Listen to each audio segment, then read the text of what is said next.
Benjamin is a highly experienced mining engineer with over 2 decades of expertise in the mining industry.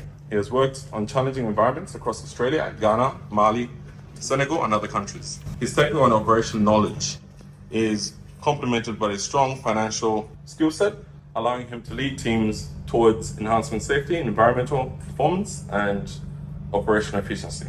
Distinguished guests, colleagues, and fellow professionals, a very warm welcome to the African Mining Professionals Association of Australia Breakout section. Our theme for this section, challenges and opportunities in African mining investments. The role of the African mining professional in the diaspora is both timely and critical. Africa, with its vast mineral wealth, holds the potential to drive significant economic growth and sustainable development. Yet this potential is accompanied by complex challenges that needs innovative solutions and collaborative efforts. As professionals in the diaspora, we have a unique role to play in bridging the gap, sharing expertise, and fostering partnership that can transform these challenges into opportunities.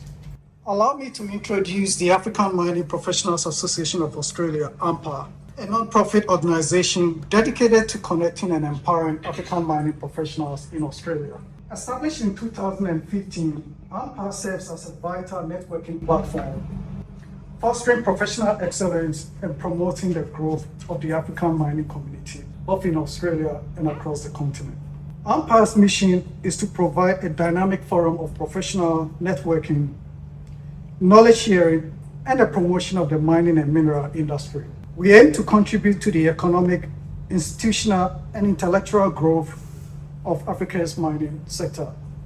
By facilitating professional development, we offer resources and opportunities for our members to enhance their skill sets and advance their careers. Promoting member welfare, our association is committed to supporting the welfare of our members through various services and initiatives. And fostering global cooperation, we build strategic partnership within Australia and globally to strengthen institutional relationships and support Africa's mineral sector. Africa's mining sector is a landscape of vast potential, abundant resources, and undeniable challenges. The continent holds some of the world's richest mineral deposits, yet it faces obstacles ranging from infrastructural limitation and legislative uncertainties. However, within these challenges lie significant opportunities. Opportunities that call for innovation, resilience, and strategic partnerships. This is where we as African mining professionals in the diaspora come into play. Our expertise, experience, and connections uniquely position us to contribute to the sustainable development of Africa's mining sector. We are not just observers from afar. We are active participants in the ongoing narrative of African progress. As we navigate the discussions today on the challenges and opportunities in African mining investment, I encourage each of us to consider how our roles as professionals in the diaspora can drive positive change.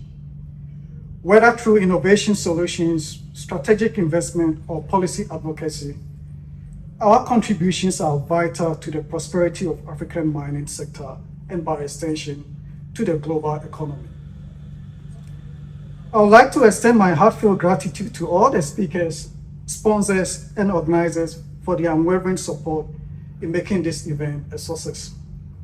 Together, we have the power to shape the future of mining in Africa, making it more viable, responsible, efficient, and sustainable.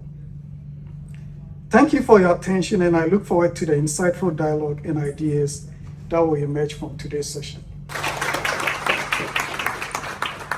I'd like to move on to introducing our moderator and the rest of the panel. Wendy is an expert, consultant, legal counsel, specializing in mining industry across Africa and Australia. She advises junior companies, government agencies, emphasizing the importance of economic growth, innovation, and sustainable development within the mining sector. Thank you very much, everyone. A good panel. There are questions that I've got for each of them, and one of the things that I know from previous AMPAA sessions is just how dynamic it gets from the audience. So as we're going through questions today, I want you to be thinking, if you were investing into Africa, or if you are, those opportunities and challenges that you're seeing, but also thinking about how you would do that as a member of the diaspora. So perhaps if I can start with Martin. Now Martin, about a couple of years ago, you were here and you had made an approach to the audience to invite the diaspora to come back to Ghana because of the depth, and that was to come back as to work in Ghana. What would you say now about having the diaspora come back to invest into the Ghanaian mining sector, and what form that might potentially take? I think the first one is for them to set up service companies. I understand some of them, because of family, it's not that easy. A few have done so in Ghana. So what they've done is that some of them have teamed up with their colleagues in Ghana, that either they were mates in the university or they were working in Ashanti or Nemo before they came here. So I'm helping facilitating that. Some of them have reached out to me. So you're beginning to see companies being set up to provide you technical services, whether it's in drilling, because they come from various expertise, and background. So increasingly I'm seeing companies in the diaspora being set up by Ghanaians in Australia, some in Canada, and some in US too. So that's one route that is also working. And I think last year, I don't know whether it's here, Ben used to work with a mining company. I can see him sitting there. So he's now with Atlantic Lithium, so he's one of the returnees, so that is it. By far, my best example is the current MD of Obuasi, the famous Obuasi mine, Pobi. Some of you know him.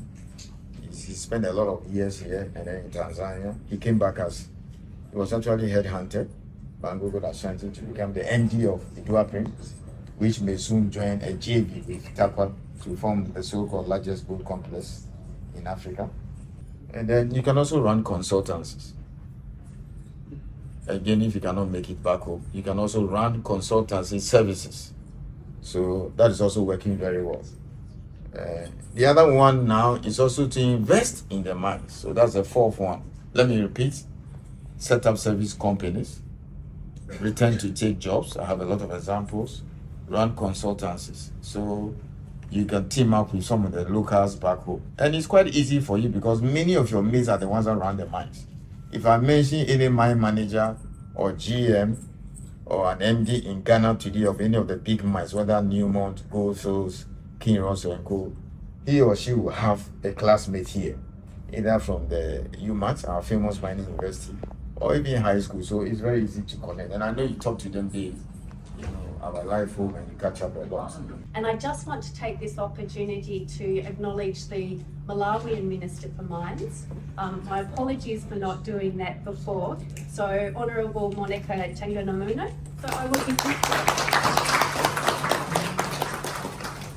from Malawi's perspective subsequently about how Malawi might be able to support the return of diaspora, African diaspora and Malawian diaspora mining professionals in to help with the Malawian industry, what form that might take. Now, each of you have had different versions of those roles in, but I'll be interested in what you feel are the different opportunities and challenges, because equally, you'll likely have different perspectives on those.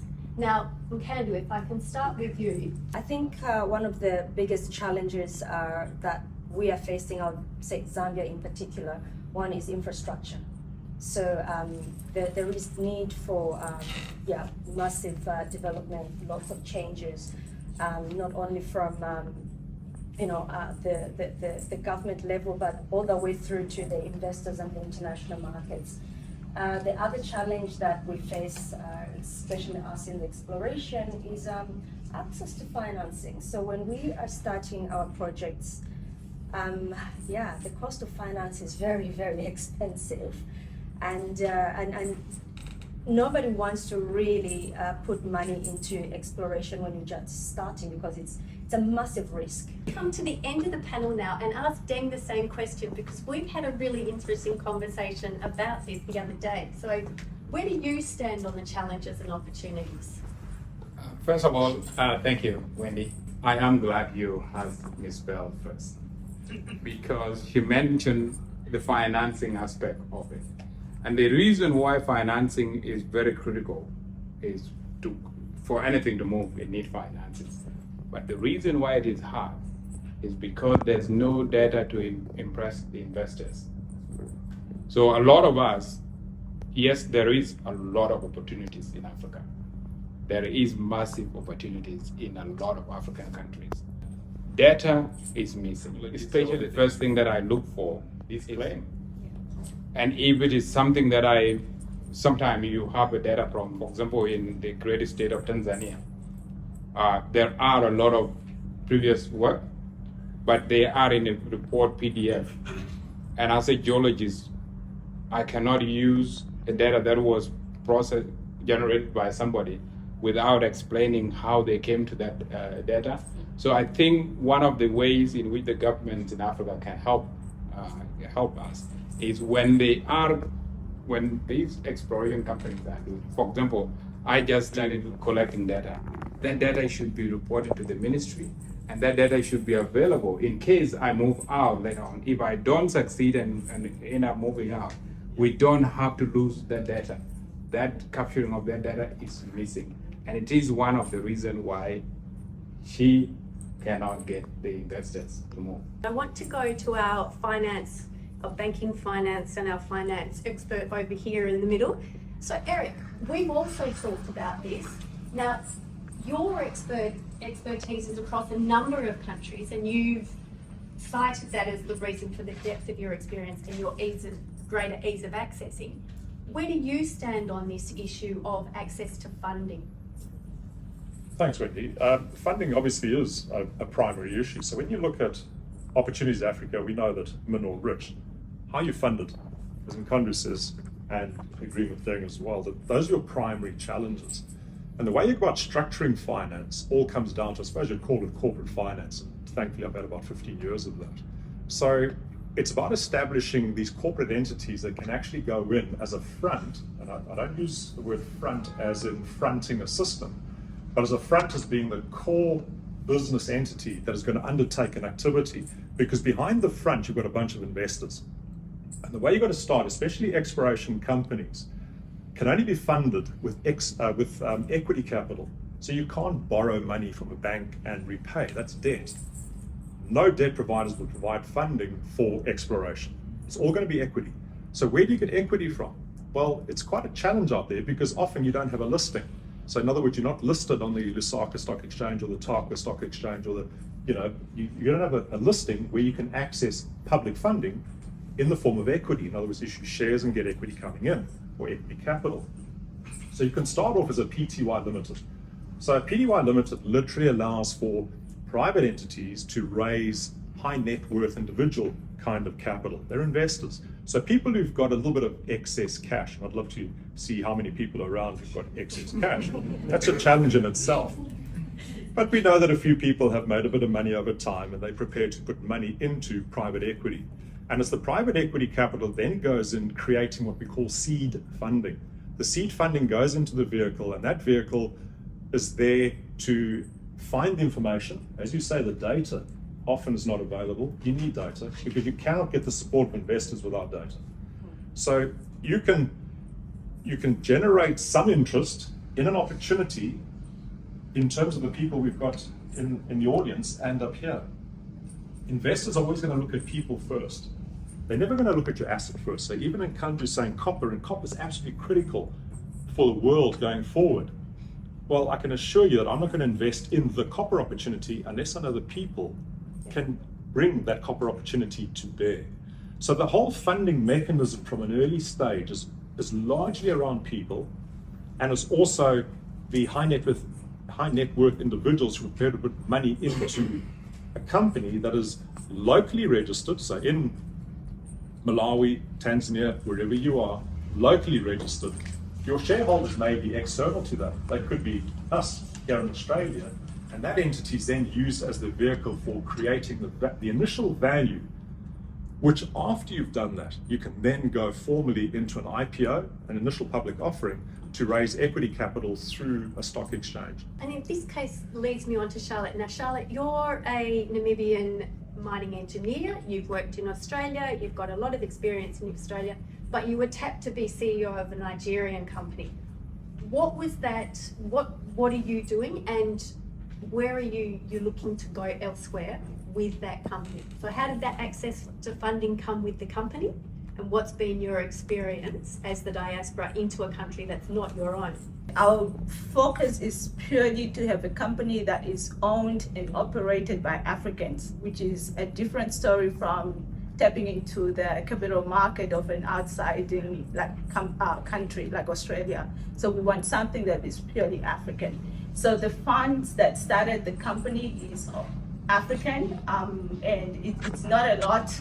We had to do things a lot more different than a traditional mining company.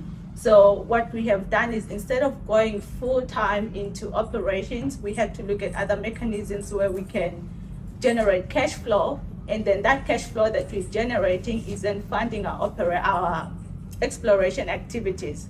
And that also means that it limits the scale at which we can operate, which is 100% okay with us, because we are trying to prove a concept.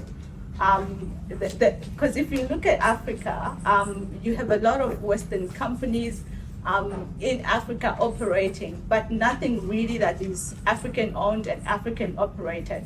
And the reason why the capital from outside is not going to work for us is it comes with a lot of restrictions. As he has said, you need data in place, and for you to have that data in place, it costs money. So you need to have money to be able to generate that data and be able to tap into the outside capital market, for example.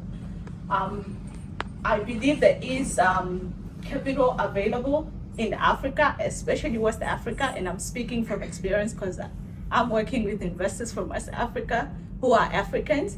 But the only challenge is that people are not well informed about the risk and the opportunities that are there in the mining industry. That if we mobilize the skills in Africa in the mining industry and be able to integrate that with capital, which is African, we can move things forward. What's the model that you would follow in starting your own mining company that was operating in Africa? Yeah, so my theme and my story is really about African-owned mines operated by Africans. So how I would go about a mining company in Africa if I had funding today, I would start a corporate, like a holding company, and then I would get hold of young Africans in the industry to set up companies that would then feed into that holding company. As in, like, I have a geological servicing company, I have one that is doing contract mining, I have another company that is doing processing, for example, another one doing construction. So you have a group of companies feeding into one company that has access to funding, and I am going to provide capital for them. Because I know the skill set is in the continent, they will then be able to mobilize themselves in a way that they get the right skills to be able to provide that service to me.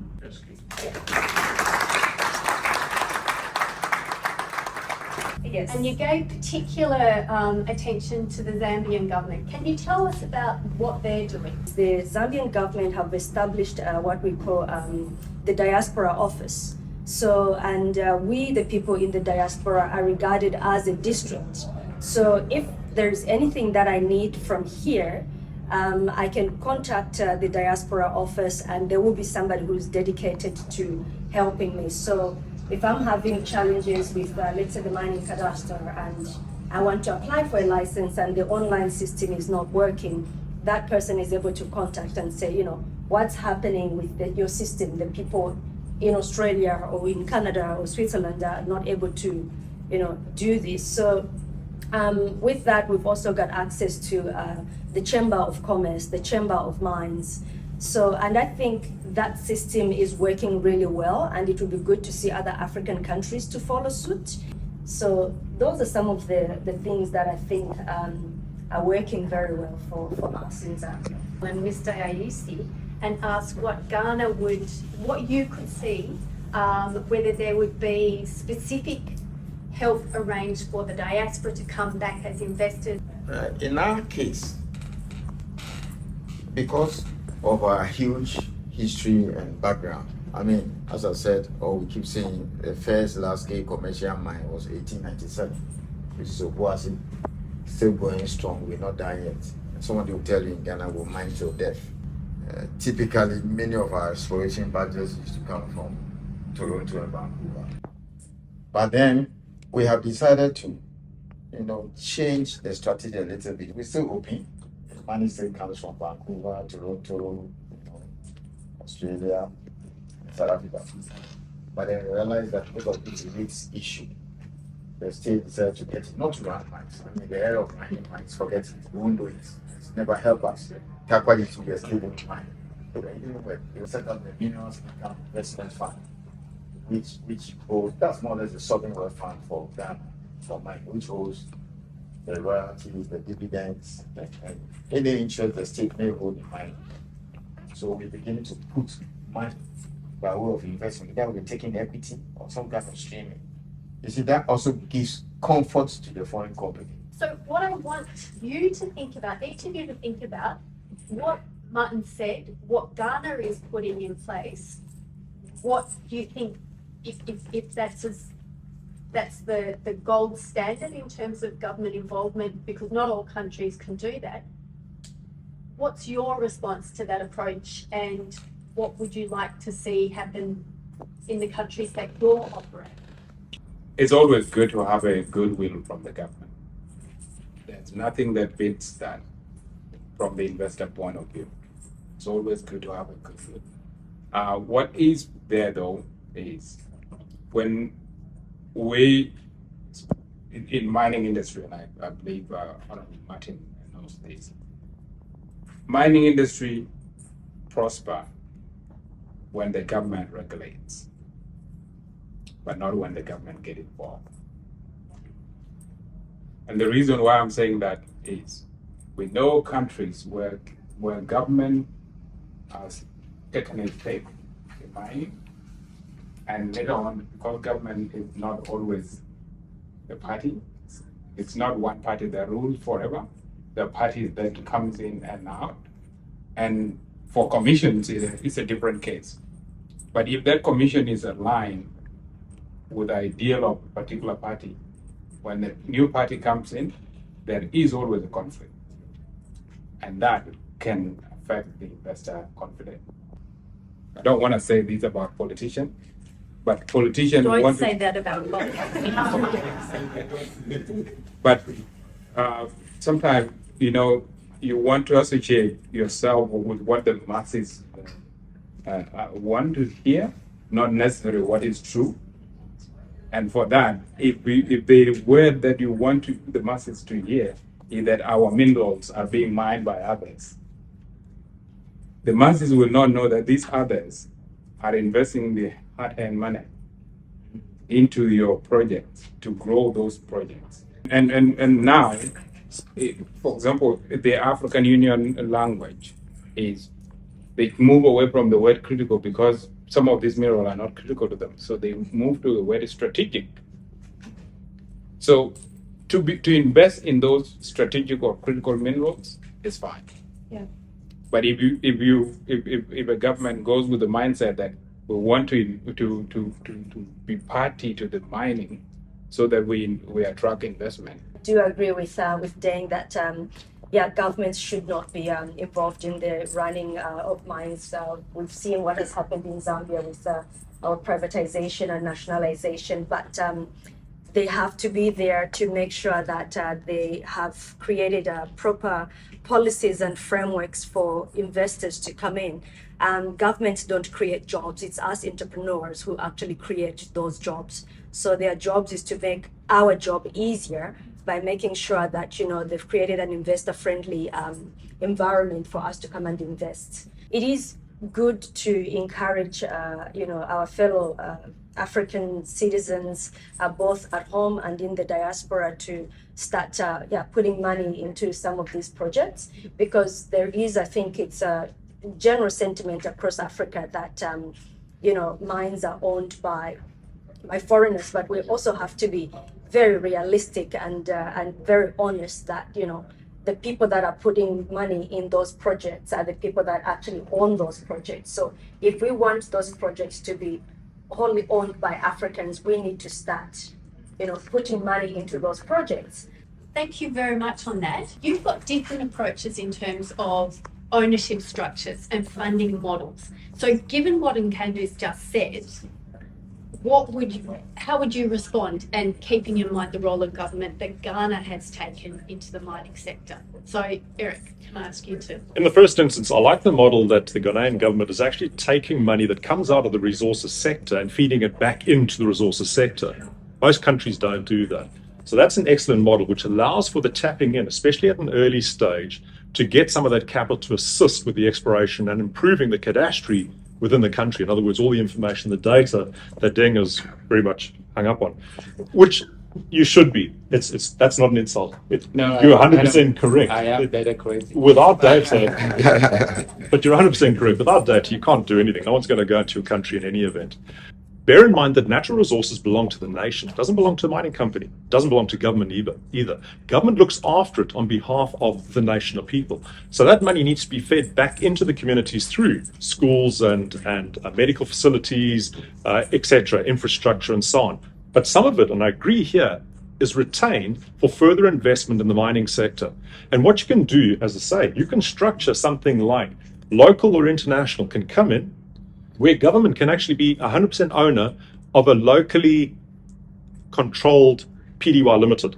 And you can get investors coming in, diaspora or international investors, who then use some of the money that government has already put there, and on a dilutionary basis put more money in and start diluting government out of the holding, because we agree that government should not run mines. That's not their job. Just on what Nkandu said concerning that Africans, if they want ownership in the mining industry, they need to step up and put money into it. And like I said, from my experience, there is money that is willing to take that risk in the mining industry in Africa. But what often is lacking is the people who own the funds, they are not mining people. They are not like me and you. They don't have that background. And really, it comes down to someone intentionally willing to give that information, explain the risk and the opportunities as well, and being able to facilitate and mobilize, making sure that you are involved, you are going to get people's money, you take responsibility by doing the very best you can to put the right skill set together, and be at every step of the process until you get to the point where you have a mine operating. And I've really been appreciative of the depth of diaspora that's been on the panel, and the different experiences and the different countries, the different jurisdictions that you're across. When we listened to Charlotte from Namibia talking about her Nigerian experiences, and then in Tanzania and Zambia and what she's had here, Deng, who's had experience here and in Nigeria and Tanzania, and Eric, who's been pretty well across everywhere. What the other countries are that don't fit the 32, I'm not sure. But you can see that the depth of experience across Africa and the exposure to different commodities and different types of entrepreneurship and different access to funding has led to a really informed and broad sample of how things can be done. Charlotte, the passion and the first hand that you bring is so refreshing, to be honest. We've heard from Nkandu and her unusual background, and Deng, you also come with a very geological database. So I just want to thank each of you for your contributions today and to the diaspora in the audience.